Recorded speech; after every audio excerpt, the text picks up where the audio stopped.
Namaste students, welcome to MJ Academy by Manisha Jadhav, and today we are going to start practice set 3.4 of arithmetic progression. तर हा ह्या लेसनचा last practice set आहे आणि त्यातला first sum आहे. On 1st January 2016 Sanika decide to save ₹10, ₹11 on second day and ₹12 on third day. म्हणजे बघा, सानिकाने 1st जानेवारीला ठरवलं की ती ₹10 सेव्ह करणार आणि 2nd जानेवारीला ती सेव्ह करणार आहे ₹11 आणि 3rd जानेवारीला ती सेव्ह करणार आहे ₹13. म्हणजे तिची सेव्हिंग्स कशी आहे, ही जर एपी मध्ये आहे, बरोबर की नाही. मग इथे याच्यामध्ये डिफरन्स किती आहे, 10, 11, 12 मध्ये किती डिफरन्स आहे, 1चा डिफरन्स आहे, बरोबर की नाही. कितीचा डिफरन्स आहे, 1चा डिफरन्स आहे. म्हणजे तिचा ए असणार आहे, A=10 असणार आहे आणि डी असणार आहे 1. ओके, हे समजलं तुम्हाला इथपर्यंत. मग ही if she decide to save like this, then on 31st December 2016 what would be her total saving. तर तिने असंच ठरवलं की अशा पद्धतीने सेव्हिंग करायची. तर 31st December 2016ला तिची सेव्हिंग्स किती असणार आहे ते तुम्हाला फाइंड आउट करायचं. तर 2016 1 इयरमध्ये किती डेज असतात, तर तुम्हाला माहिती आहे जनरली 365 डेज असतात. आपण बोलतो की 1 इयरमध्ये 1 इयरमध्ये 365 डेज असतात. पण 2016 हे काय आहे, लीप इयर आहे. काय आहे, लीप इयर आहे. मग त्याच्यामध्ये लीप इयरमध्ये 1 डे एक्स्ट्रा असतो, म्हणजे लीप इयरमध्ये तुमचे 366 डेज असणार आहे. मग तुम्हाला फाइंड आउट करायला लागणार आहे S366, म्हणजे 366 डेजचं सम तुम्हाला फाइंड आउट करायला लागणार आहे, बरोबर. तर लीप इयर आहे का ते कसं ओळखायचं, तुम्हाला ऑलरेडी माहित असेलच की हा फुल नंबर आहे तो डिव्हिजिबल बाय 4 असेल, 4ने कम्प्लिटली डिव्हिजिबल असेल तर ते लीप इयर असतं. हे तुम्हाला माहिती असेल ऑलरेडी, तरी पण मी एकदा सांगून ठेवलंय. सो आपल्याला काय फाइंड आउट करायला लागणार आहे, S366. म्हणजेच we have to find till 31st January 2016, that is in 360 days. 360 days म्हणजे 2016 मध्ये लीप इयर आहे म्हणून 360 डेज असणार आहे. So we have to find S366. मग for S366 n is equal to काय असणार आहे तुमचा 366. मग तुम्हाला इथे SN चा फॉर्म्युला वापरायचा आहे. SN चा फॉर्म्युला तुम्हाला माहिती आहे, n/2 2a plus n-1 d bracket close. Okay, मग जिथे जिथे n आहे तिथे तिथे 366 टाकायचं आणि a आणि d ची व्हॅल्यू आपण ऑलरेडी फाइंड आउट केली. मग S366 is equal to 366 divided by 2 multiplied by 10 plus n आहे 366 मायनस 1 d आहे 1. ओके, आता ह्या व्हॅल्यू सबस्टिट्यूट केल्या. आता पुढे आपण सॉल्व करूया. मग S366 इज इक्वल टू, इथे 2 ने डिवाइड केलं तर येईल तुमचं 2 1 जा 2, 2 8 जा 16, 2 3 जा, बरोबर. हे असेल 183 येईल. 183 इंटू 2 10 जा 20 प्लस 366 मायनस 1 केलं तर येईल 365 multiplied by 1 is equal to 183 into 20 plus हे 1 नी मल्टिप्लाय केलं तर ॲज इट इज राहणार आहे, बरोबर ना. इज इक्वल टू 183 इंटू ह्यांचं ॲडिशन केलं तर येणार आहे 365 मध्ये 20 प्लस केले तर येईल 385. मग ह्यांचं जर तुम्ही मल्टिप्लिकेशन केलं तर तुमचं आन्सर येणार आहे 70,455. मग देअरफॉर आपल्याला काय फाइंड आउट करायचं, तर what would be her total saving. कोणाची सेव्हिंग, सानिकाची. मग इथे लिहायला लागेल therefore Sanika's total savings, Sanika's total savings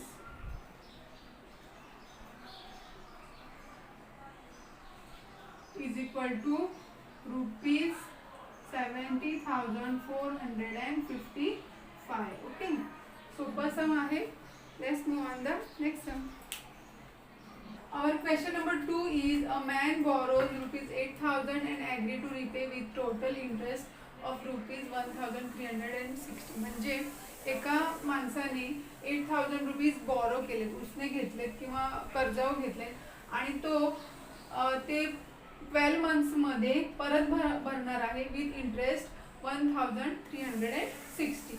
मग each installment being less than 40 with the preceding one. प्रत्येक इन्स्टॉलमेंट आहे त्याची किती असणार आहे, 40 कमी असणार आहे. मग find the amount of first and last instalment. मग आपल्याला काय फाइंड आउट करायचं आहे, फर्स्ट इन्स्टॉलमेंट आणि लास्ट इन्स्टॉलमेंट फाइंड आउट करायचे. So let first instalment be A. तर आपल्याला माहिती AP मध्येच असणार आहे कारण प्रत्येक इन्स्टॉलमेंट लेस दॅन 40 असणार आहे. म्हणजे फर्स्ट इन्स्टॉलमेंट आपण काय करूया, ए सपोज करूया.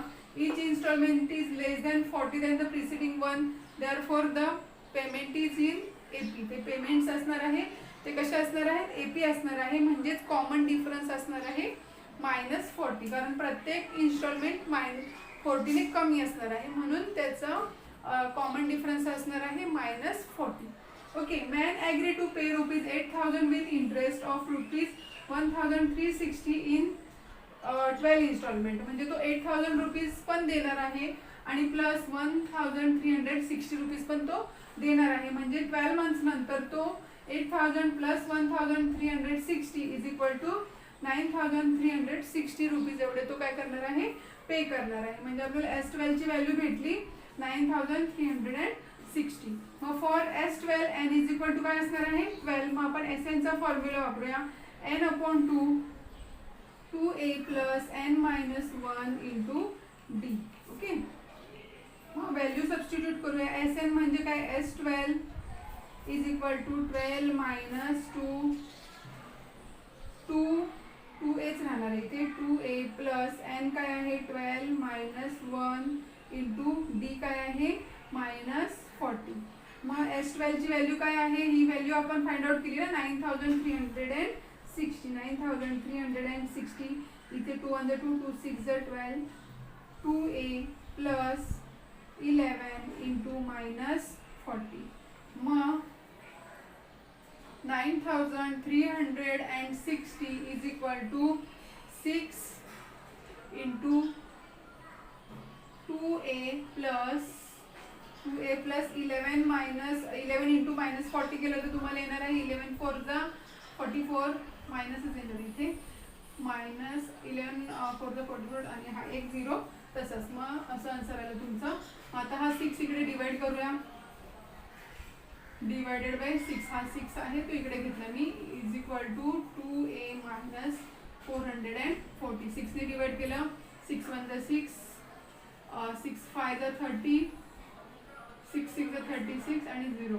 मग तुम्हाला इथे भेटलं 2a मायनस 440. आता हा 440 मायनस आहे, इकडे प्लस करूया, 1,560 plus 440 is equal to 2a. मग तुमचं 2 तर तुम्हाला इथे भेटलं 2,000 इज इक्वल टू 2a. आणि मग a ची व्हॅल्यू काय येणार आहे, therefore a is equal to divide by 2 केलं तर तुम्हाला भेटेल a is equal to 1,000. a ची व्हॅल्यू काय भेटली तुम्हाला, 1,000 रुपीज भेटली इथे.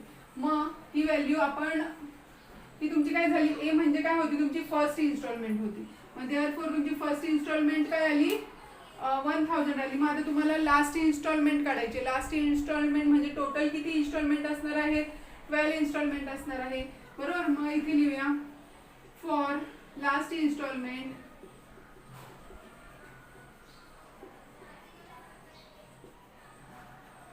वी हॅव टू टेक काय, T12 घ्यायला लागेल ना. We have to take T12. काय घ्यायला लागेल आपल्याला, T12 घ्यायला लागेल. मग देअरफॉर TN चा फॉर्म्युला यूज करायला लागेल, a plus n-1 into d is equal to, therefore T12 is equal to, a ची व्हॅल्यू काय आली आपली 1,000 प्लस 12 -1 इंटू d ची व्हॅल्यू होती -40 is equal to 1,000 plus 11 into -40 is equal to 1,000 plus minus येणार आहे -440. ओके. 1,000 इथे 11 आणि हे -440 इज इक्वल टू तुम्हाला काय भेटणार आहे मग 560.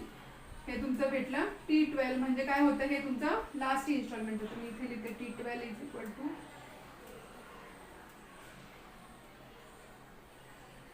इथे लिहिते.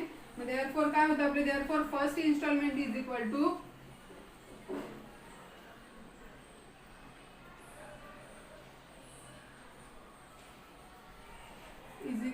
ए इज इक्वल टू काय होतं आपलं 1000 रुपीज आणि लास्ट इन्स्टॉलमेंट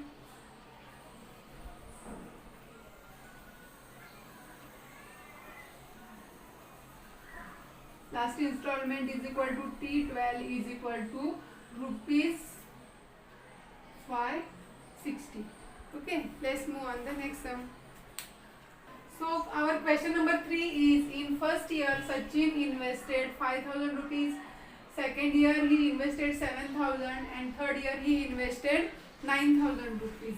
म्हणजे तुम्ही बघितलं तर सचिनने फर्स्ट इयरला 5000 इन्व्हेस्ट केले, सेकंड इयरला 7000 आणि थर्ड इयरला त्यांनी 9000 इन्व्हेस्ट केले. म्हणजे प्रत्येक इन्व्हेस्टमेंटमध्ये त्यांनी 2000 एक्स्ट्रा इन्व्हेस्ट केले, बरोबर की नाही. म्हणजे त्याची इन्व्हेस्टमेंट कशी आहे एपी आहे, बरोबर की नाही. म्हणजे इथे 5000 इथे त्याच्यामध्ये प्लस 2000 केले तर 7000 परत प्लस 2000 केले तर 9000 म्हणजे त्याची इन्व्हेस्टमेंट आहे ती एपी मध्ये आहे. Where a is equal to काय असणार आहे 5000 रुपीज आणि डी त्याचा कॉमन डिफरन्स ह्या दोन टर्म्स मधला कॉमन डिफरन्स असणार आहे 2000 रुपीज. ओके, मग आपल्याला काय फाइंड आउट करायचं आहे तर त्याने जर अशीच इन्व्हेस्टमेंट 12 इयर्स पर्यंत केली तर find the total amount he invested. मग त्याने 12 इयर्स पर्यंत किती अमाऊंट इन्व्हेस्ट केले ते आपल्याला फाइंड आउट करायचं. Okay, to find total amount invested for 12 years we have to find out S12. मग आपल्याला S12 फाइंड आउट करायला लागेल. मग for S12 n is equal to काय असणार आहे 12. मग we know the formula Sn is equal to n upon 2a plus n minus 1 into d is equal to मग Sn म्हणजेच S12 is equal to 12 upon 2 into a ची value काय आहे 5000 plus n ची व्हॅल्यू आहे 12 minus 1 into D ची value आहे 2000. मग इथे 2 6 जा 12 मग 6 आलं ब्रॅकेटच्या बाहेर. इथे 2 1 2 2 6 जा 12 5 2 जा 10 आणि हे 3 0 तसेच plus 12 minus 1 11 into 2000 is equal to 6 into 10,000 plus 11 2 जा 22,000 इज इक्वल टू 6 इंटू 10 आणि हे होणार आहे 33,000 नाही सॉरी 32,000 होणार. काय होणार आहे 32,000. मग आपण ह्यांचं मल्टिप्लिकेशन केलं तर आपल्याला भेटणार आहे 1,92,000. म्हणजेच S12 किती भेटलं आपल्याला 1,92,000. आपल्याला काय फाइंड आउट करायचं find the total amount he invested in 12 years. मग इथे तुम्ही लिहा देअरफॉर सचिन ही म्हणजे कोण आहे सचिन ना. सचिन इन्व्हेस्टेड किंवा टोटल अमाऊंट सचिन इन्व्हेस्टेड लिहिलं तर चालेल. Sachin invested 1,92,000 rupees for 12 years.